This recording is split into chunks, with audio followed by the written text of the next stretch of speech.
bad actor with bad intentions entering restricted airspace over one of our airports. And Sergeant Dooley, I'm looking at you, I'm thinking about Florida. You know, you got about 400 airports.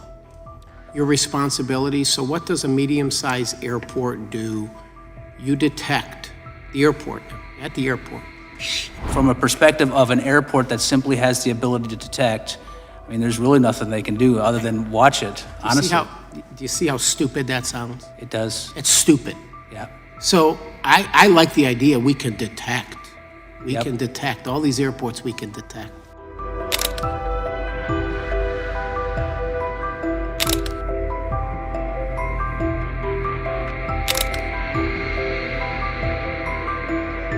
Thank you, Chairman.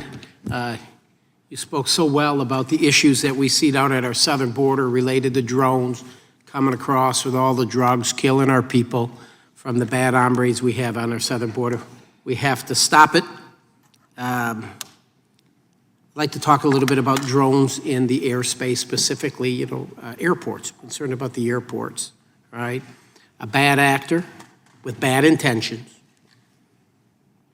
entering restricted airspace over one of our airports. And Sergeant Dooley, I'm looking at you, I'm thinking about Florida. You know, you got about 400 airports. Your responsibility, so what does a medium-sized airport do? You detect the airport, at the airport. Drone comes in, restricted airspace. What's your response? So normally, I'll give you an example. We've done some really different things in South Florida, especially Miami International Airport, as an example, has a drone problem, and we've partnered with our FAA partners, DHS, et cetera, entities that are allowed, without question, to detect or mitigate, because we recognize there was an issue, and we incorporate a lot of our public safety in the area, Miami-Dade, et cetera, and we were involved as well. And we're able to go out there and start intercepting, but from a perspective of an airport that simply has the ability to detect, I mean, there's really nothing they can do other than watch it, honestly.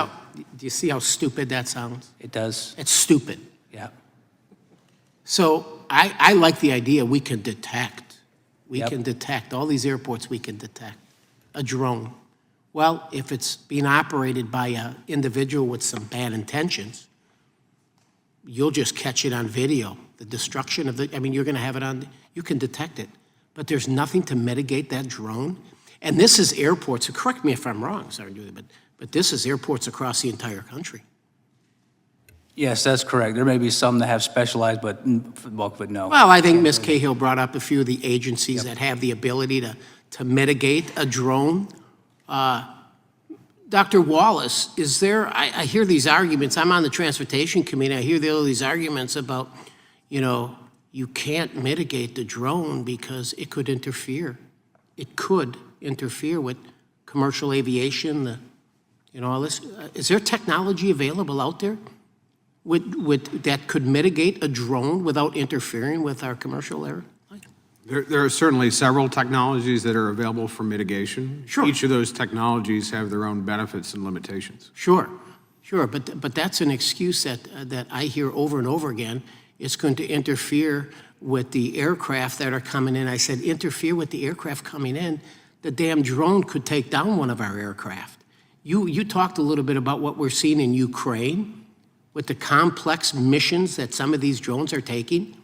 I'm appalled over the fact that I was in Milwaukee and I went to visit the airport. We were talking about drones and I was inside there and I said, well, what happens if a drone gets into this red airspace or this restricted airspace? Well, we know it's there. I said, well, what do you do? Well, we try to call somebody. We try to find a guy. He could be a couple blocks, couple miles away in the backyard, and we'll knock on the door. I said, well, what if that guy has bad intentions?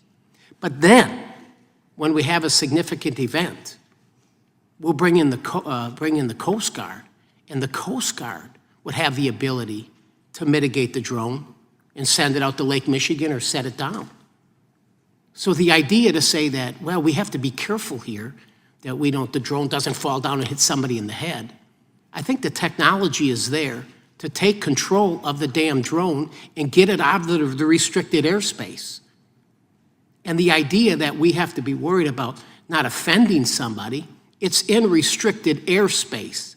And at some point in time, Mr. Feddersen, we're gonna have a drone operated by some bad hombres over here, interfering with some commercial airliners, running into the engines and causing problems. But then, maybe then, is when we will actually get serious about mitigating the risks of these drones, because there's gonna be millions of them out there. And the bad guys are understanding, these are pretty, I mean, you can put some pretty good payload on some of these drones. They're relatively inexpensive, right? And so I am deeply concerned, Sergeant Dooley, about the U.S. government's position on this, whether it's Section 49, it's a federal offense. That just makes me sick to think this is a federal offense for state individuals, state officials, to protect their own airports in their own state. We must change. We must change. I yield. Gentleman yields. We appreciate that. And Chair recognizes now the gentlelady from Georgia, Ms. McBath. Thank you so much, Mr. Chair. We know that drones, as I've stated and many have stated in this hearing, drones have been used to smuggle drugs, weapons, and phones into prisons and across our borders. And as I mentioned in my opening remarks, this is already happening in Georgia. Drones present a significant risk to the safety of inmates and staff.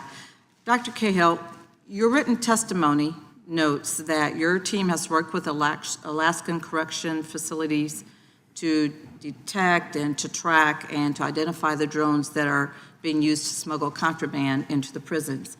So, but you also, you said this is a widespread problem, but can you talk about, you said that you've had difficulty in getting law enforcement to address the rogue UAS, and so including at correctional facilities. So could you explain the source of the hesitancy? So, Ranking Member, the reality is when we have dealt with our law enforcement, they're skeptical of a new technology until it's proven, because they have so many things on their plate that it's a challenge for them to learn something new and be able to work with it. So we had hesitancy in our correctional facilities for installing one of these systems.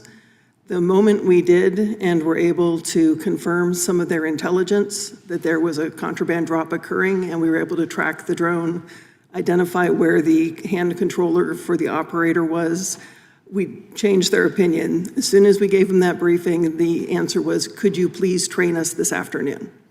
And we did. And they've spread that story to additional correctional facilities, and they've accepted it. So they have a very targeted, very limited area that they need to protect.